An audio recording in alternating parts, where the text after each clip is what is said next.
Dia menyebut bosom Abraham, pangkuan Abraham. Lalu dia mengatakan orang mati disuruh ingat perbuatannya. Begini Bapak Ibu, ya, begini. Bosom Abraham itu tadi, baiklah saya katakan, setelah kedatangan Yesus namanya disebut purgatorium. Tempat orang-orang yang pasti akan selamat, namun ada yang perlu dibersihkan supaya layak. Oke.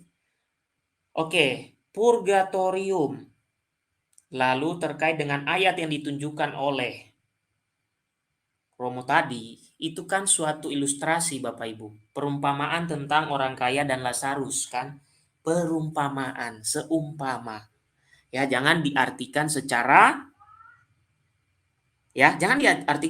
literal. Tapi saya mau sedikit ke literalnya begini. Tadi Romo ini mengakui bahwa ya Abraham mengingatkan orang ya yang ada di tempat lain itu supaya dia ingat dosa-dosanya waktu dia masih hidup. Oke? Kok bisa? Nah, itu dia Bapak Ibu. Makanya dibilang Bapak Ibu, ajaran kita mengatakan ya, ada beberapa Bapak gereja mengatakan bahwa orang-orang yang di purgatorium itu juga bisa mendoakan kita. Tapi ada orang-orang Bapak-bapak gereja sebagian mengatakan tidak. Mereka hanya membutuhkan doa kita yang di purgatorium ya. Oke? Soal ini saya tidak akan bahas lebih jauh. Tapi gereja Katolik mengajarkan bahwa orang-orang, jiwa-jiwa yang berada di purgatorium itulah yang memerlukan doa kita, maka kita ada misa khusus setiap 2 November. Oke. Kalau terkait dengan diskusi tadi di dalam kisah Lazarus dan Abraham, itu sebenarnya ilustrasi Bapak Ibu. Ya, itu kan perumpamaan orang kaya dan Lazarus. Dan ini juga membuktikan kepada kita bahwa mendoakan arwah orang-orang yang telah meninggal itu penting. Ya. Kenapa penting Bapak Ibu? Ini tafsiran liar saya terhadap ayat itu ya. Orang kaya tadi itu seperti roh gentayangan. Ya, seperti roh gentayangan, dia tidak tenang, gitu ya. Ini bukan ajaran gereja Bapak Ibu yang akhir-akhir ini yang saya sampaikan ini nanti, tapi saya coba membuat sebuah logika ya. Kenapa dia bisa masih bertanya kepada dikatakan Abraham lah ya dan Lazarus di pangkuannya gitu kira-kira. Kenapa dia bisa bertanya? Gitu kan? Bisa dikatakan bahwa roh orang kaya ini itu gentayangan gitu kira-kira begitu. Kenapa? Dia tidak tenang, dia membutuhkan doa. Kira-kira begitu, dia membutuhkan doa. Dia membutuhkan peneguhan. Walaupun dia sudah ya bisa dikatakan bisa jadi dia juga eh, belum tentu bisa masuk surga ataupun masuk neraka ya. Kita tidak tahu, itu haknya Allah. Tetapi kalau dia sudah melakukan dosa mortal, kan tadi orang orang kaya ini kan bukan dosa mortal yang dia lakukan Bapak Ibu. Coba nanti baca. Dosa yang dia lakukan itu adalah tidak peduli. Tidak peduli kepada Lazarus seorang miskin yang minta-minta makan. Apakah ini tergolong dosa mortal? Tidak. Tapi apakah ini tergolong dosa? Dosa. Tapi kategorinya bisa masuk kepada venial. Tapi bisa juga masuk kepada mortal Bapak Ibu. Karena orang kaya ini memperlakukan orang yang bernama Lazarus itu dengan perlakuan seperti binatang. Nah, ini hanya apa namanya? Saya coba melogikakan saja ilustrasi itu, ya. Jadi Bapak Ibu, kemungkinan dia itu ya pada akhirnya bisa masuk ke bosom of Abraham, ya, karena setelah dia ternyata apa namanya dosanya itu tidak dosa mortal tapi venial bisa. Tapi kalau kemungkinan dosanya adalah mortal, apalagi dia perlakukan Lazarus seperti binatang, ya maksudnya itu kan ceritanya kan dia makan di atas meja lalu Lazarus itu makan makan apa namanya Bapak Ibu bekas bekas dari mulutnya yang jatuh ke bawah kan ada di situ, ya itu. Oke. Tetapi di sini saya mau mengatakan ini kan perumpamaan yang disampaikan Yesus, ya, bisa diartikan literal, tapi dalam konteks yang harus benar gitu ya Bapak Ibu. Maka saya tidak menafsirkan sesuai dengan tafsir gereja, tapi saya hanya mencoba memberi ilustrasi tadi. Yang saya sampaikan tadi itu apa yang saya coba gambarkan soal orang kaya ini. Nah, sementara ya tadi Lazarus dan Abraham itu mereka berada di yang disebut bosom of Abraham, atau kemudian setelah kedatangan Kristus disebut purgatorium gitu. Oke Bapak Ibu. Nah ini kan percakapan ini terjadi kan sebenarnya Yesus mau menyampaikan kepada audiens yang mendengarkan bahwa orang yang menolak ajarannya, orang yang tidak melakukan ajarannya ketika masa hidupnya akan mengalami penyesalan gitu. Oke, dan penyesalan itu sia-sia. Gitu kira-kira Bapak Ibu. Penyesalan itu sia-sia. Tidak ada lagi kesempatan. Dan dalam kisah itu nanti memang dia tidak ada kesempatan Bapak Ibu. Dan kemungkinan besar dosa orang kaya ini adalah dosa mortal. Gitu. Sementara Lazarus dia masuk bosom of Abraham, dan itu sudah pasti selamat, hanya memerlukan pemurnian yang setelah kedatangan Kristus disebut purgatorium. Itu Bapak Ibu. Ya, sederhana sekali. Ya, ajaran tentang purgatorium itu. Oke? Sekarang kita kembali kepada videonya kembali ya.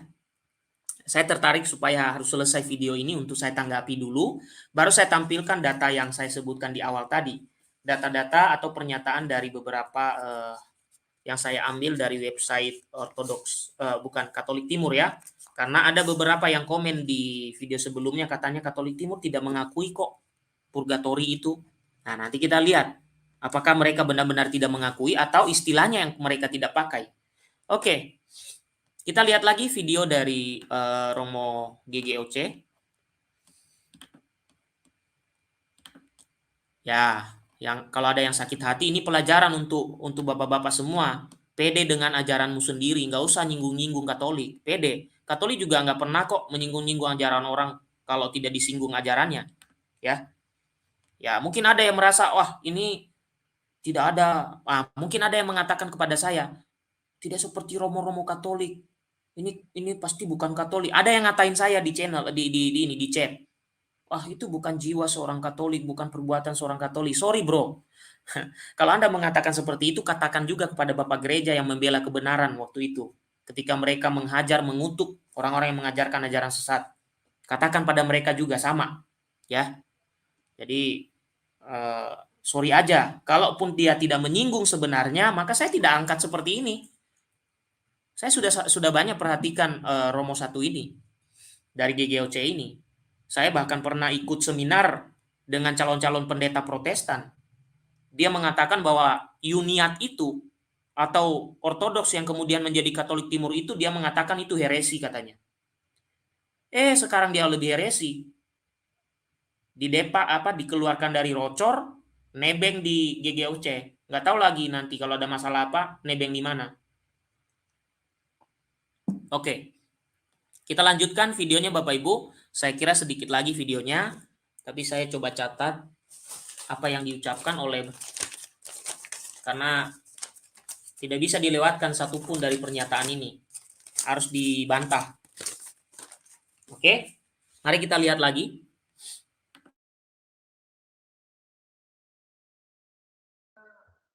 Nah ini orang pada pendeta Protestan menggunakan ayat itu mengatakan tidak ada hubungan orang mati dan orang hidup, itu yang ngomong orang mati dengan orang mati.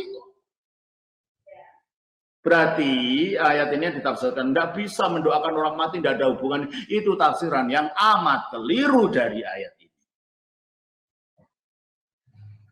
Jelas? Sebab yang terbentang itu apa?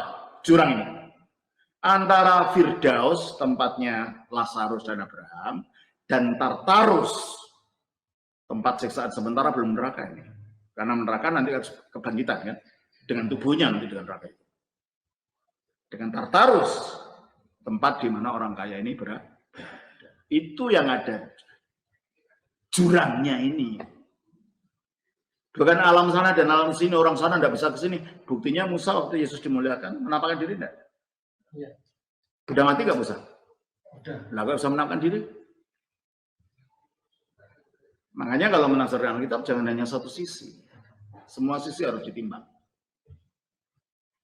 Nah, ini yang terjadi dengan para penafsir yang tidak karu-karuan itu. Lah orang awam ya iya saja, tahunya dia berkhotbah kok. Iya kan? Iya, yang berbeda pada Orang kalau mati, misal orang mati sekarang itu dia sudah langsung antara Firdaus. Di Firdaus itu bukan surga loh ya. Ya. Tapi tempat penantian orang yang nantinya akan masuk surga dengan tubuhnya sesudah kebangkitan. Maka kita percaya pada kebangkitan tubuh. Surga itu bukan hanya rohnya saja. Orang Buddha ngomong gitu, tapi bukan orang Kristen. Setelah Yesus bangkit juga sama masuk situ. Gimana? Setelah Kalau Yesus bangkit, bukan di situ. Bangkit sekarang duduk di sebelah kanan Allah Bapa. langsung. Loh ya iyalah, dia itu bukan manusia biasa. Dia kan Allah yang jadi manusia. Setelah Yesus. Setelah Yesus bangkit. Ini kan cerita sebelum Yesus. Loh, ini kan dia ngomong Yesus. Yesus menceritakan secara antisipasi. Ya, sebelum Yesus mati. Iya. Kalau sebelum Yesus mati, orang mati itu orang nggak tahu tentang Firdaus dan Tartarus. Semuanya masuk soul namanya. Alam bayang-bayang. Baru di zaman Yesus dijelaskan ternyata ada dua bentuk alam di tempat itu yang orang perjanjian lama tidak tahu. Maksud saya setelah Yesus bangkit, Ya. orang mati itu masuk sini atau langsung dibawa ke Yesus? Loh, ya masuk sini. Kalau dengan Yesus kalau sudah kebangkitan, orang itu harus bangkit dulu. Ya kan? Ada orang kudus yang keluar tuh waktu Yesus mati. Orang kudus itu adalah roh-roh yang menanti pada zaman perjanjian lama. Keluarnya pun apakah dengan kebangkitan? Kelihatannya tidak. Bangkit rohnya dari keadaan yang di soul tadi loh. Berarti masuk kota kudus dari ya? Iya. Nah, masuk ke Firdaus ini bukan ke surga. Surga itu setelah kebangkitan. Makanya kita menunggu kebangkitan orang-orang mati. Dalam pengakuan iman kan gitu. Ya toh? Kami menunggu kebangkitan orang-orang mati. Jadi intinya sebelum Yesus bangkit, kita Oke, Bapak Ibu, dia sebut Sheol. Sheol itu dunia orang mati, Bapak Ibu ya. Tadi sudah saya singgung kan? Ada kata Sheol tadi. Oke, silakan nanti diulang sedikit, ada. Padahal itu berbeda. Justru Firdaus itu sama dengan bosom of Abraham. Dia membingungkan orang ketika orang bertanya tadi. Coba kita lihat. Ini penjelasannya ya Bapak Ibu. Neraka, surga, dan Firdaus. Coba kita lihat ya, ini penjelasannya. Jadi orang tadi bingung ketika dia jelaskan. Ya. Tapi mari kita lihat penjelasan dari sisi Katolik. Saya pakai yang berbahasa Indonesia saja yang sudah ada di Katolisitas. Mari kita lihat Bapak Ibu. Firdaus itu apakah sama dengan bosom of Abraham? Ternyata nanti sama Bapak Ibu. Ya. Hanya sebutan-sebutannya saja yang berbeda. Nah, coba kita lihat. Apakah Taman Eden sama dengan surga? Bagaimana dengan Firdaus? Oke, kita lihat. Oke, di sini dikatakan, Taman Eden tidak sama dengan surga. Walaupun memang lokasi Taman Eden tidak secara persis dijelaskan di dalam kitab suci. Di kitab Kejadian disebutkan adanya suatu sungai yang terbagi menjadi 4 cabang. Ya, karena itu para ahli kitab suci memperkirakan Taman Eden ini terletak di sekitar Mesopotamia. Ya, yang menunjukkan adanya 4 cabang sungai di sekitar Ur. Ya, ini adalah hanya salah satu penafsiran. Walaupun tentu ada perbedaan yang sangat menyolok antara Taman Eden sebelum jatuhnya Adam dan Hawa ke dalam dosa asal dengan lokasi tersebut yang ada di zaman sekarang. Oke, ini peta yang diberikan. Oke ya Bapak Ibu, ini peta yang diberikan. Saya kira ini biarlah ahli-ahli yang belajar soal perpetaan yang bicara ya. Ini Bapak Ibu, dikatakan begini. Yesus ketika wafat di kayu salib kan ada orang yang berkata kepadanya, Yesus ingatlah aku sebelum engkau datang sebagai raja. Lalu Yesus mengatakan, hari ini engkau bersama-sama dengan aku dalam Firdaus. Nah, ternyata Firdaus yang dimaksud Bapak Ibu itu sama dengan pangkuan Abraham, bosom of Abraham, limbo of the just. Jadi itu hanya perbedaan penyebutan-penyebutan Bapak Ibu. Coba kita baca. Firdaus yang dijanjikan oleh Yesus kepada pencuri yang bertobat yang disalibkan di sisinya itu tidak sama dengan Taman Eden dan juga tidak sama dengan surga. Firdaus dalam bahasa asli Yunani adalah paradaisos. Paradise adalah suatu tempat bagi orang-orang beriman sebelum kebangkitan Kristus. Sebelum kebangkitan Kristus. Ini juga disebut limbo of the just, pangkuan Abraham, atau tempat penantian. Nah, berarti sama kan? Sama. Tadi bahasa Inggris dari pangkuan Abraham kan bosom of Abraham, Bapak Ibu. Oke, atau limbo of the just. Ya kan? Sama kan? Sama. Paradise itu sama dengan pangkuan Abraham. Atau limbo of the just. Atau tempat penantian. Yang kemudian setelah Yesus Kristus datang, ya, bangkit setelah kebangkitan Kristus, dalam gereja Katolik disebut purgatorium. Jadi ini cikal bakalnya, ajarannya, kesinambungannya Bapak Ibu. Ya. Oke.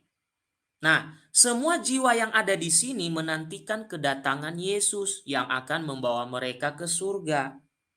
Makanya dalam kredo dikatakan bahwa Yesus disalibkan, wafat dan dimakamkan yang turun ke tempat penantian. Dalam waktu 3 hari setelah kematiannya, Yesus datang ke tempat penantian untuk memberitakan wahyu Tuhan secara lengkap kepada jiwa-jiwa di sana. Oke. Sehingga